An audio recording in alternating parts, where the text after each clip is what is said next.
The calm woman does not need to prove she can do more. She only needs to prove that she can direct energy more wisely. In a culture that glorifies burnout as devotion, her restraint looks radical. Eventually, your containment turns magnetic. People sense it before you can speak, and that grounded aura cannot be faked. Its presence distilled into power. And the women who can hold their center do not chase attention, they command it. This is the ultimate strategy. Welcome. Being bored is your path to greatness. And here's why. Introduction, the gift of stillness. We live in a world allergic to quiet. The moment silence appears, we rush to fill it. With noise, with news, with novelty. Every scroll, every ping, every micro hit of dopamine trains the brain to confuse stimulation with momentum. But real progress doesn't happen at the speed of refresh. It happens at the speed of repetition. What looks like boredom from the outside is often incubation on the inside. The slow knitting together of clarity, skill, and conviction. The truth is, most people don't quit because they're incapable.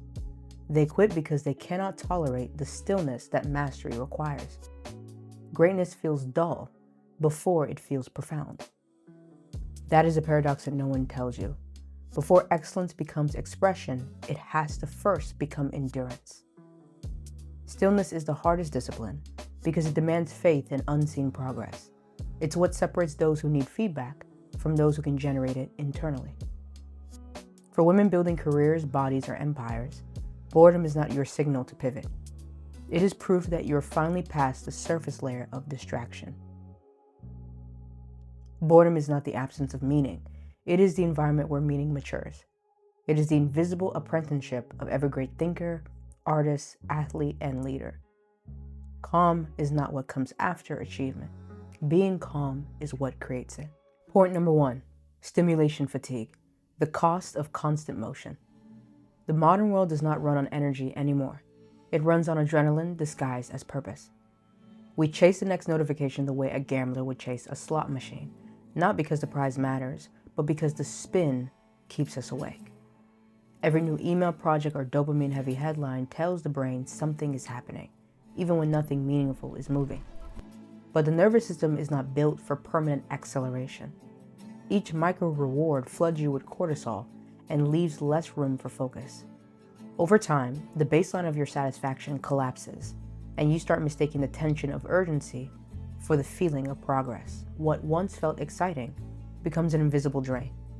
The slow leak of attention, creativity, and patience. For many women, this fatigue wears the mask of ambition. The average woman is not lazy, she is systemically overstimulated. The tabs stay open in her mind even after she closes the laptop. She's juggling goals, messages, and emotions with no off switch, so her capacity for depth quietly erodes. The irony is cruel. The more you consume, the less you can digest. You scroll to recharge but end up more depleted.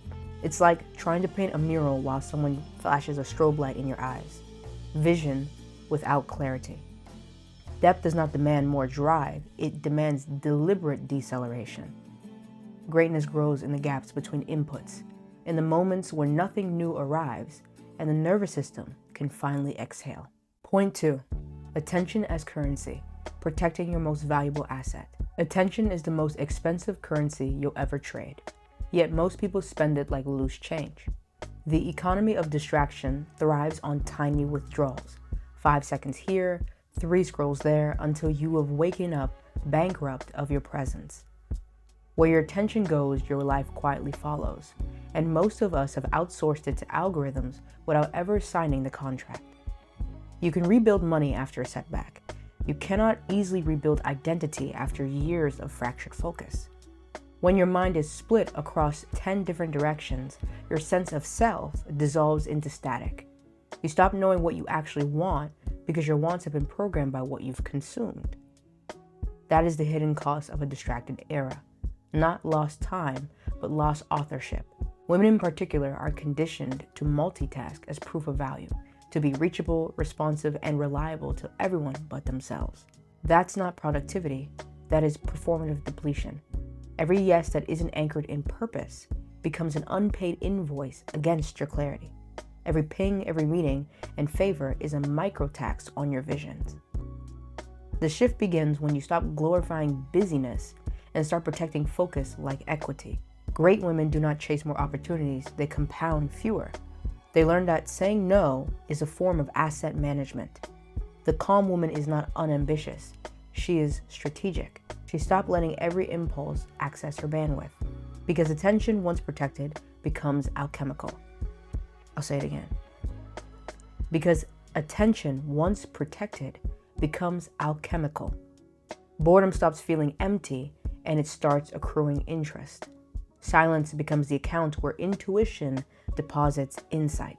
When your mind is not performing for attention, it starts perceiving reality again. And in that still clarity, creativity compounds not as effort, but as flow into your goals. Point number 3, containment and peace, the feminine flex. True power does not always announce itself. It doesn't rush to be seen or scramble to be understood. The highest form of authority, especially feminine authority, is not performative, it is containment. The ability to hold intensity without leaking energy. When feminine energy matures, it stops auditioning. It no longer needs to convince the world of its worth through motion, noise, or reaction. Peace as a flex is not about pretending to be unbothered.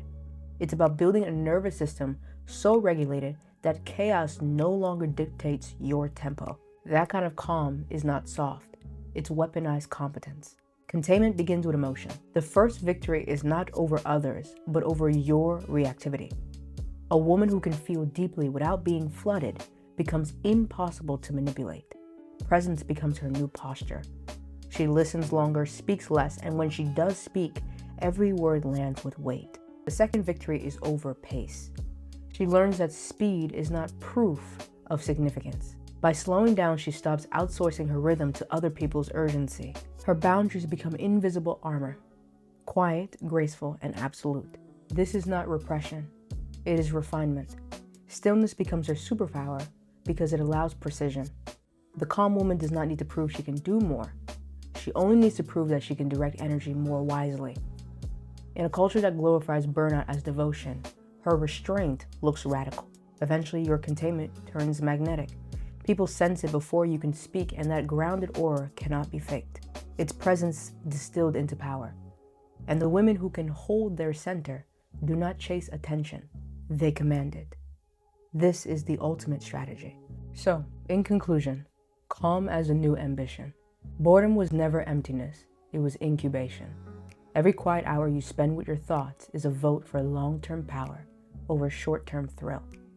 In those stretches of silence, your ideas have room to mature, your emotions recalibrate, and your instincts start leading instead of reacting.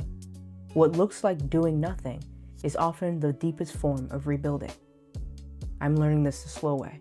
As I've gotten older, I've realized that life eventually circles back to the same few things that you find worth building. The work, the craft, the body, the relationships, the discipline that will sustain you for years. To give them real space, you have to stop chasing every new stimulation and let the mind breathe. You have to allow your thoughts to run their course without interference, to orbit the same goals until they start to deepen instead of drift. In martial arts and in the Taoist philosophy, they call this the way, the patient repetition that transforms motion into meaning. At first, every path feels novel, every move electric, but eventually novelty fades and you hit that quiet cliff of stillness. The moment where mastery stops being exciting and starts being earned. Whether you're a philosopher shaping thought, an athlete refining form, a teacher shaping minds, a scientist writing the next proposal, or a woman simply trying to build a life that lasts, boredom is your most faithful ally. It is the fertile soil from which creativity, resilience, and excellence all grow. It is ambition without anxiety. And once you learn to make peace with the quiet, you stop spinning your wheels and you start carving your way. Remember, greatness does not arrive with applause. It arrives when you've learned to be calm enough to finally receive it. Okay, I hope that this was helpful.